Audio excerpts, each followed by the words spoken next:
nothing," said Mrs. Blocksby in a flat voice, but he was in the garden and otherwise occupied. "I'm just on my way to see him," said Agatha. "How otherwise occupied?"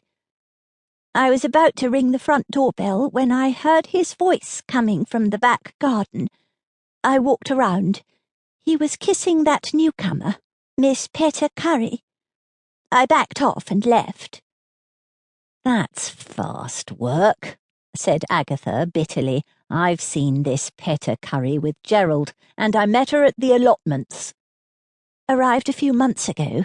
Has an allotment. Rumoured to have been married, but calls herself Miss." "And here we are," thought Agatha sadly, two middle-aged women looking as if they had just been jilted. "Like to come back to my place for a drink?" she asked. "No, thank you. I'd better get back to the vicarage." Agatha had decided to take Tony with her. Damien greeted them at the hall and said the staff were all waiting for them in the library. "When you're finished," he said, "Mother would like to see you." "She's here?" exclaimed Agatha. "Yes, I got her back. The place is mine now," said Damien. "I can't be bothered with running it, but Mother is a great organiser."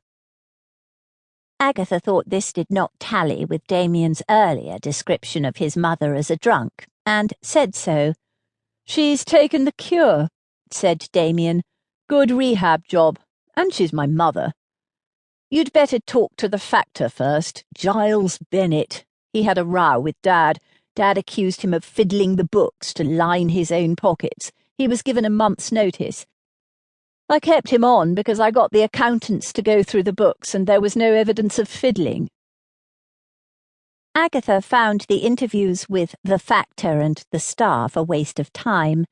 People had either been warned or did not like to speak ill of the dead, and they all said, even the factor, that he had been a model employer. Giles Bennet said that there had been nothing new in Lord Bellington firing him. It had happened regularly, and he paid no attention to it.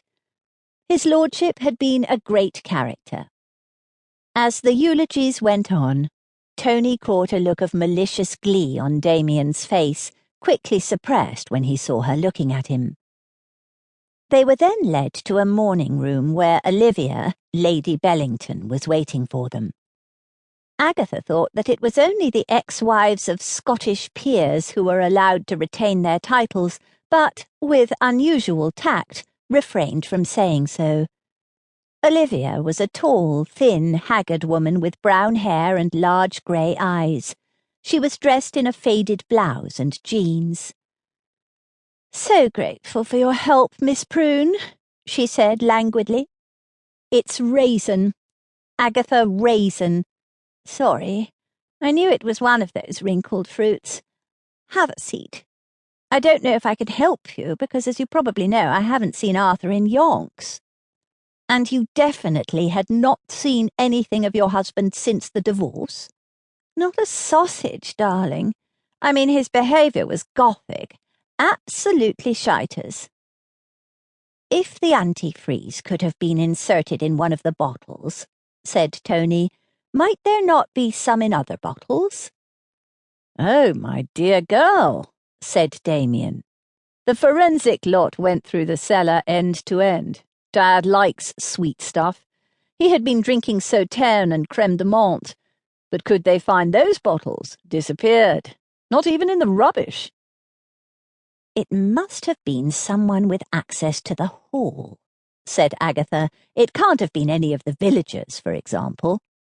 "It could," said Damien. 2 days before he died, there was an open day at the hall. You know the sort of thing. Marquees on the lawn, stands with homemade cakes and stuff, white elephant stall, yawn. I wasn't there. Andrea told me about it." "Your sister?